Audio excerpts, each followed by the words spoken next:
Hello, everybody. Thank you for joining us.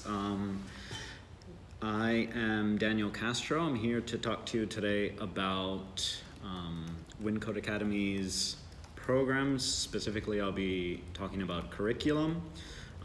So I'm really glad that you could all join us. I know this is lunchtime for most people, so glad you're taking the time away from your meals to hear a little bit more about Wyncode and sort of the things that we offer here. So I will be, there are quite a bit to go over. I will try to focus as much as possible about the curriculum and the content specifically. But if any of this piques your interest and you want to know more, make sure to reach out to our Director of Admissions, Frances Martinez. You can reach her at frances@wyncode.co, and she would be happy to talk you through how to apply, what are some of the requirements to enter the programs, and so on and so forth. So the first thing that I really wanted to talk about, curriculum. When we talk about curriculum, we usually talk about the specific way that we've structured courses, but a big part of our approach to curriculum is the fact that we see ourselves first and foremost as an education company. And a big part of that is reflected in the people that have been members of our teaching team throughout the years. So I just wanted to talk about some of these members before I go into some of the more abstract concepts related to our courses. So first and foremost, there's Ed Toro, who was our founding instructor when Wyncode first opened in 2014. Ed holds a bachelor's in computer science and philosophy from MIT, and the reason why I emphasize the philosophy is because Ed has always been very interested in how people learn and sort of the way to think about these things. So he's very much a humanist at heart, even though he is an extremely super advanced programmer as well. And so Ed was very important in the first iteration of our curriculum, but equally as important, Ed has always espoused this belief that it's important to offer non-traditional pathways to tech careers for underrepresented segments of the population.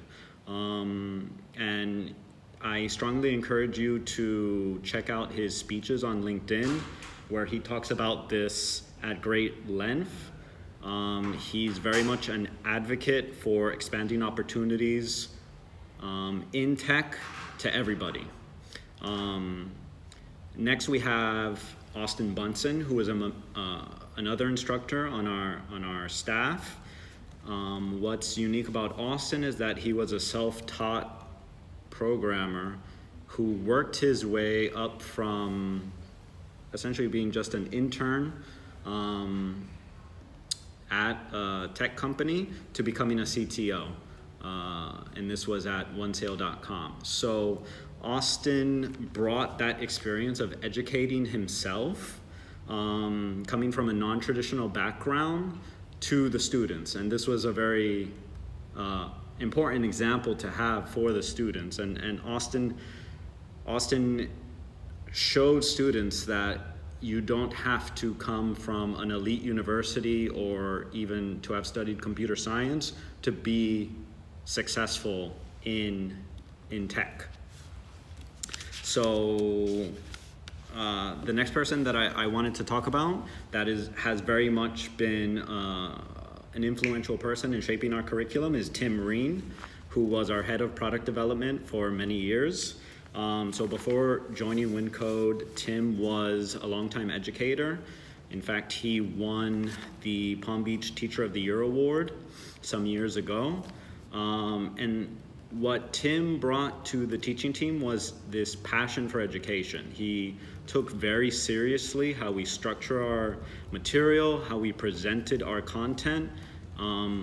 He was always looking to improve our pedagogical approach, that it wasn't enough just to have really smart, hardworking people. It was important how we structured our courses, how we explain things to students. And so he definitely made everyone on the teaching team better teachers. And right now, our head instructor is Andy Weiss, who was also an educator for a long time, and you can see this commitment to education through the fact that he attended the Harvard School of Education and received a master's specifically in teaching and curriculum. And so he was also a lead dev at an ed tech startup. And so Andy really combines the best of both worlds. He's an incredible developer, but he also knows the best ways to educate people. And so the last person that I wanted to mention, last but definitely not least, was our head UX instructor, Jessica Tortolano. Jessica has 2 decades of experience in UX. She's worked with Google, she's worked with Facebook, and the NBA. Sorry, we're having some difficulties with Facebook Live here. So we're just going to try and get that back up.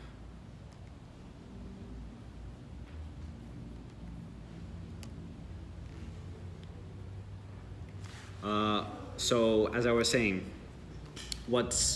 Jessica has worked with some of the biggest and best known companies in the world, but what's most impressive about Jessica is that she very much decided that she wanted to make a commitment to teaching UX, to training a new generation of UX designers, and building a community of people devoted to design in Miami. And so with Jessica, what we've seen is a consistent excellence in creating educational experiences for students, and it's been amazing to see someone with such a wealth of professional experience also become one of the best teachers that I've had the chance to be around. Okay, so with that spiel out of the way, I wanted to get down to the bare bones about our curriculum. So the first thing that everyone should know is that really there are 2 pillars to our core curriculum. We have our web development courses, and we have our UX UI design. And so what I wanted to do was to go into a little more detail about both of those options. So I'll start with web development because that's really been at the heart of what Wyncode does from the very beginning. With web development, there are 2 flavors, so to speak. And as I mentioned earlier, there are programmatic differences between these 2 courses in terms of length and cost and all of that, but I'm just going to focus on the curricular aspect of things. So the first question is, what is the difference between the 2 flavors that we offer? So we have our front-end program and we have our full stack web development program. What's the difference between these 2? So I'm going to use a lot of analogies here. So let's say you've decided to open a pizzeria and you've secured the business loan from the bank, you've picked a location, you've opened the store, but nobody's coming. And you realize that you forgot to create a website. No one knows that you exist yet. So now you're faced with this decision about what kind of website to build. And you could do one of 2 things. You could either create a website with some basic information about the store, the location, the hours, maybe some pictures of the interior, the different types of pizza you offer. an about page where you talk about how your summer spent in Tuscany learning from Italian bakers how to make real pizza was what inspired you to open the store, something like this. Or you could have all of that, and in addition, have the ability for customers to order pizza on your site, maybe a login feature so that customers could log in to the site, save their information, their credit card information, their address, maybe have a history of all the orders that they've made. So in a nutshell, this first option would be the front-end program, and the second option would be our full stack option. So I should preface all this by saying that, of course, this is a little bit of an oversimplification of things, but in the front-end course, what you will be focusing on is the visual aspect of things. What you can see is more or less what we mean when we talk about the front end. So how will you do that? In the front end course, we'll teach you HTML, CSS, and JavaScript. So what are those things? What are they doing? The way to think about it is HTML gives you the structure of a web page. It's the skeleton of the site. CSS adds styling, color of the background, for example, margins, things like this. And JavaScript gives you interactivity. So if you want to have a drop-down menu, maybe have a little animation when you click on a button, things like this come from JavaScript. So as I was mentioning, all these visual aspects you would learn how to incorporate in the front-end program. And there's an important distinction here to be made between function and design. Being a front-end developer doesn't necessarily mean you'll be able to make something look good, but you'll be able to make it. The design aspect I'll talk about a little bit later when we go into UX. And so there's one other important thing to know about the front-end course, which is that as part of learning JavaScript, you will also be learning React, which is one of the most popular JavaScript libraries there is right now for front-end development. So let me take a step back and explain what is React and what it does. So I said just now that it's a JavaScript library. So you might be thinking, what's a library? What does that mean? A library in this context essentially means a collection of code that can be shared with people. So in this case, Facebook has developed this collection of code, and it's open to the public, and it allows, well, what does it allow you to do? So the summary is it allows you to update data on a page quickly without refreshing the page. So again, what does that mean? An example would be, let's go back to our pizzeria website.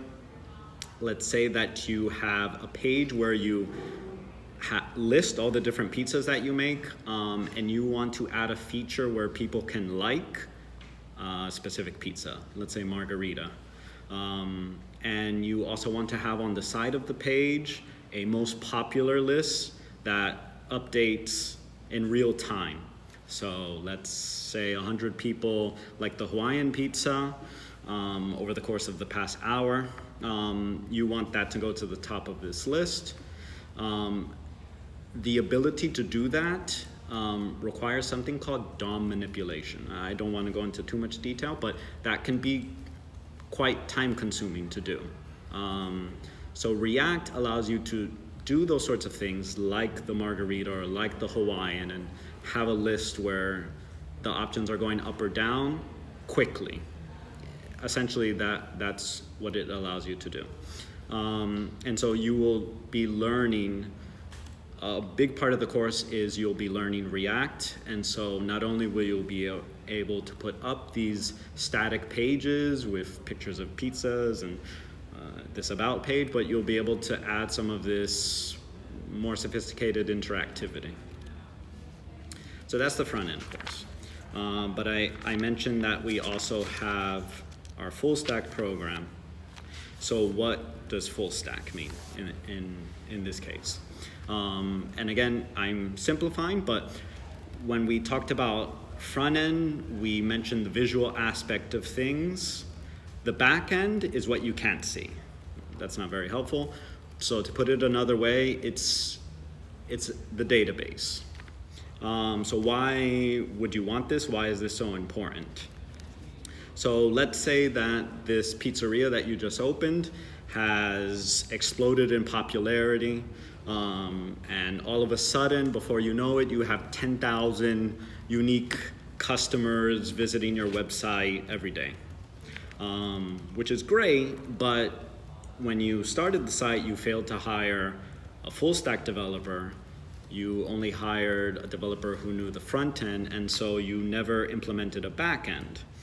So what you do have is a feature where when people want to order pizza, they can fill out a very simple text box, and it'll send you their message, and then you input this information into a spreadsheet. And so when they come back to the site a second time, they just send you their name and what they'd like to order, and you go to the spreadsheet and you have to look up their address to figure out where they live, where to send the pizza, and their credit card information, and manually do all of this yourself. Obviously, this would be problematic if you're getting a lot of customers. So what you really need is a database so that when customers come in, their information will already have been saved in the database. The database will be able to send that information to your website, which can auto-populate the form and make things a lot more seamless. So the ability to do this is called back-end programming, and when you can do front end and back end together, we consider this full stack. You're able to do the full array of things that a programmer can do. So our full stack course is sort of our bread and butter. It's what we started with, and it's what we're proudest of. So in addition to all the things you would learn in the front end course, in the full stack course, you would then learn a second programming language called Ruby, which was created to be easy for people to learn and to use. And so it's a great educational tool as well to teach you the fundamentals of programming in a very quick and effective way. But really, the heart of the full stack course, what allows you to implement this backend for any web application you want to build, is Ruby on Rails. So Ruby on Rails is what we call a web framework, and it's used by companies like Airbnb, Bloomberg, SoundCloud, and many others.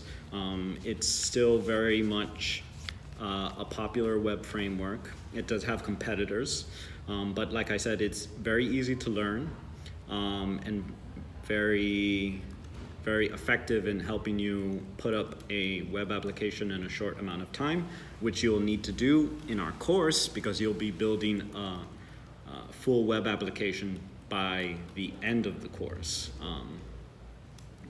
So I mentioned a little bit earlier that Ruby on Rails is a web framework, but I didn't explain what a web framework is. So to use another analogy, let's say that you were starting to get a little hungry. It's lunchtime, so a lot of you are probably thinking about what you want to eat.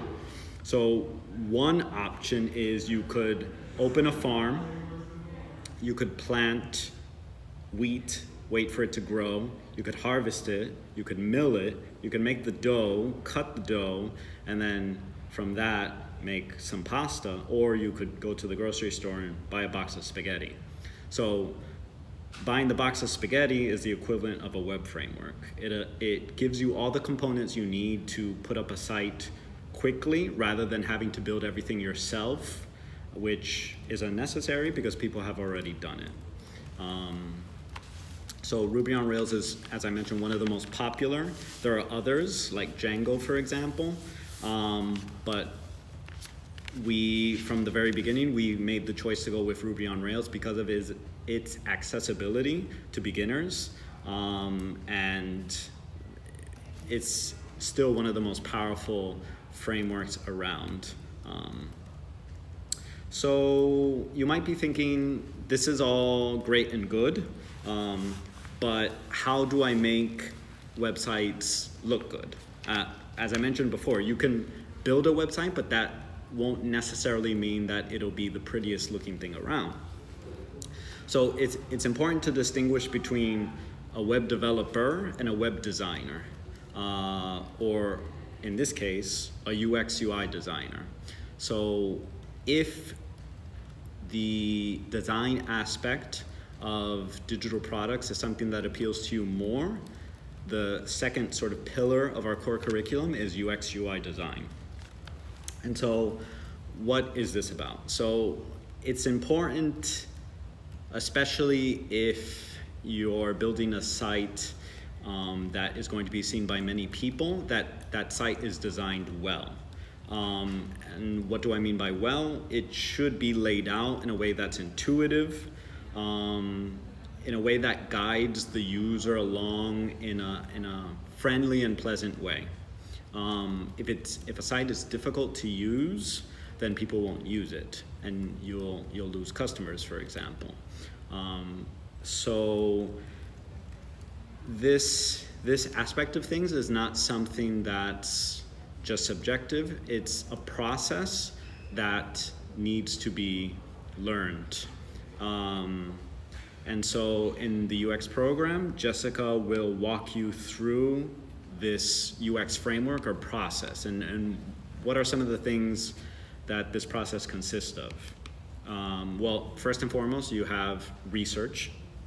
You have to know how to research what is lacking on a site or what needs to be improved. You need to be able to define the needs of your users. Different sites will have different types of users, and different types of users will have different needs from a site. You have to be able to create prototypes and wireframes for this site and know how to test them. And once you've tested them, you have to know how to iterate based on the feedback you gained from those tests. And then finally, you have to know what an MVP is, a minimum viable product, how to launch that, what should go into it, because of course you don't want to include too much, and once that's launched, beginning the whole cycle again.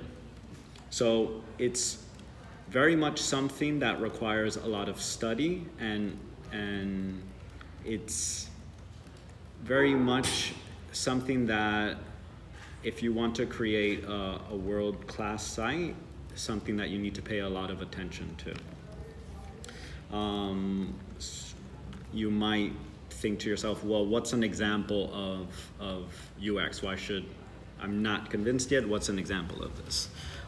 You might remember last year there was the scare in Hawaii where there was a message sent out to all the citizens of Hawaii that a missile was about to hit them, and it was discovered that this was a case of bad UX. The interface that they used for those notifications was very confusing, leading to an administrator to accidentally hit that button. This is a classic example of bad UX. You've probably all experienced this in your daily lives.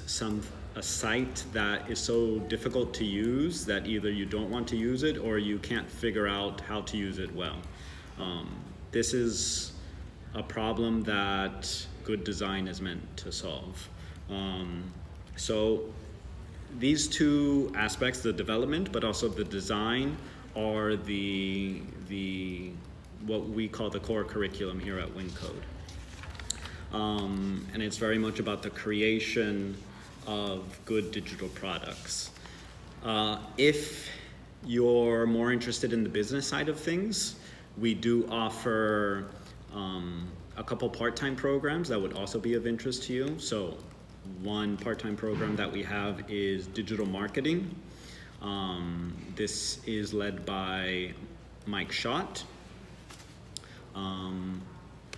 And digital marketing is very much about how to effectively engage with potential customers, broaden your reach, really try to get your product awareness of your product out to as many people as possible.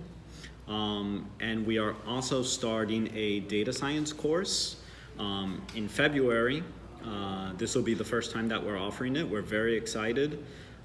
It will be led by Catalina Arango, who is one of the an influential member of the data science community here in Miami. She's the organizer of Our Ladies and also Data.Miami.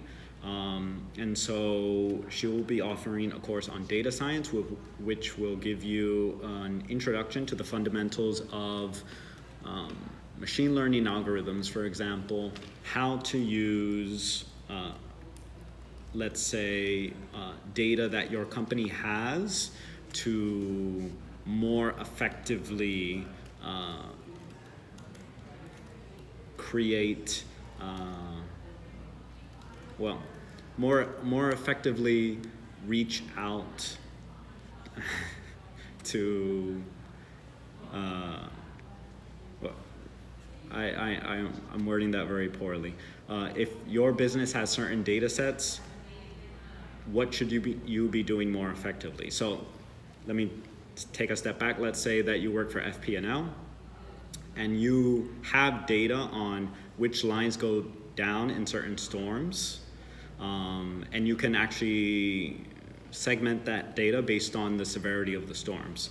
So if you can see from the weather data that you're expecting a storm of a certain severity, and you have this data knowing which places have a higher probability of going down, you can then begin to send out teams to those locations in advance.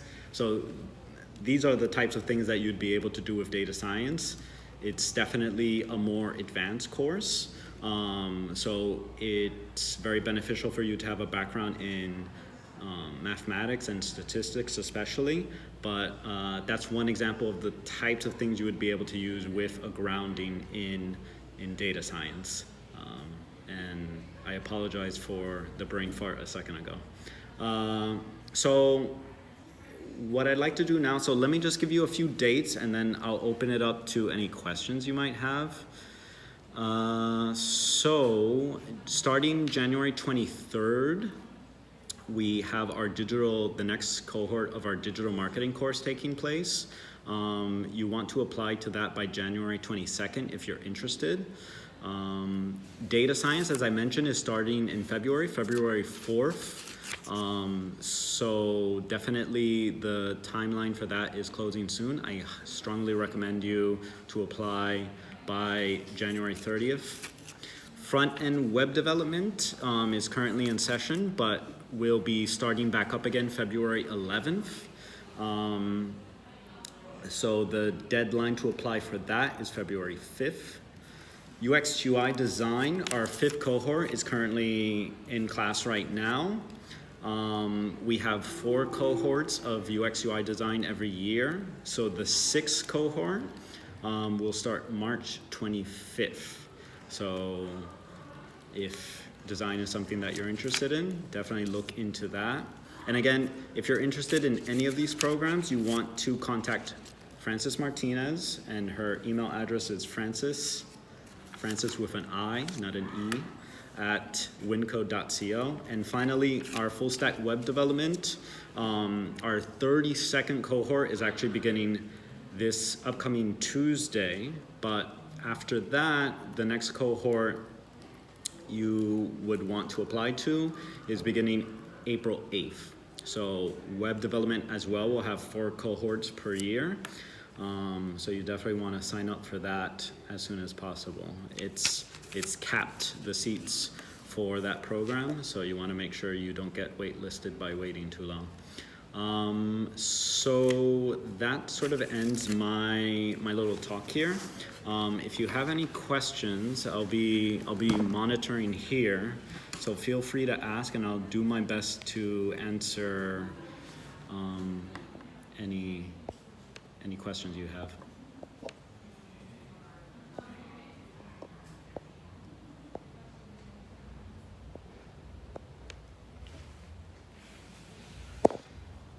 So let's see.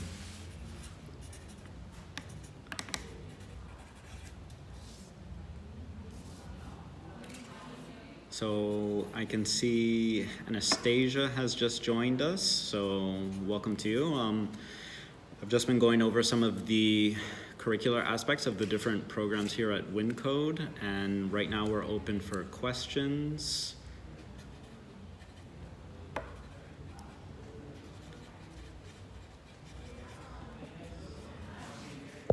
No, I don't, no one has really had any questions yet. After this is over, we will be posting the full video, so if you missed the earlier part, you can go back and listen to some of the things that I talked about. If you then have questions after watching the full video, feel free to reach out to me as well. My email is daniel@wyncode.co. C. Fitz asked, are the prices for our courses listed online? Yes. You can go to our website, wyncode.co, and all the information for our programs is listed there. So definitely check out our website.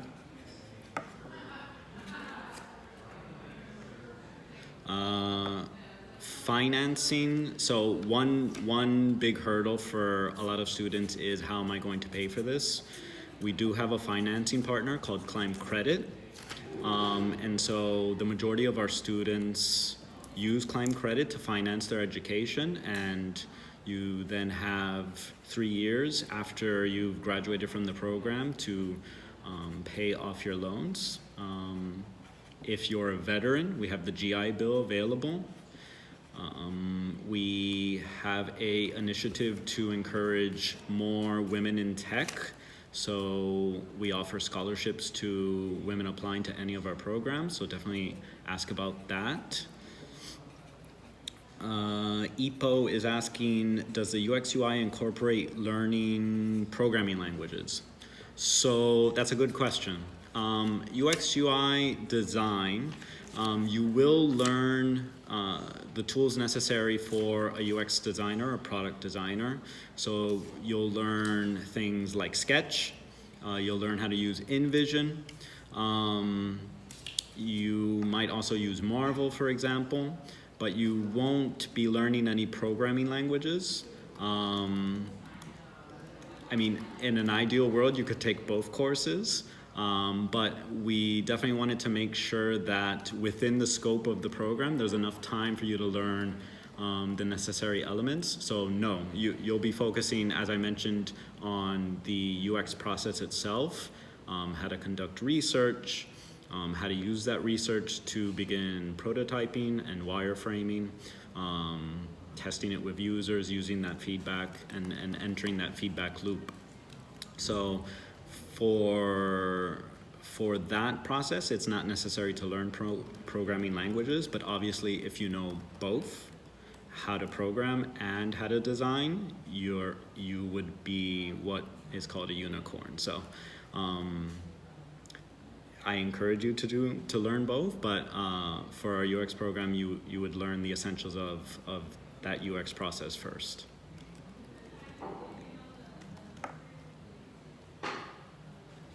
So one last thing I'll mention, thank you again for joining. One last thing that I'd like to share is that we will be moving our campus just 200 yards down the street, but it's going to be a great new space. It's almost double the size of our current space. We'll still be in Wynwood, so there's no need to change our name yet, but we will be hosting a launch party for our new space as soon as we move, which will be the first week of March. So if you're in the area, we'd love for you to come down and learn more about us and sort of see our new space.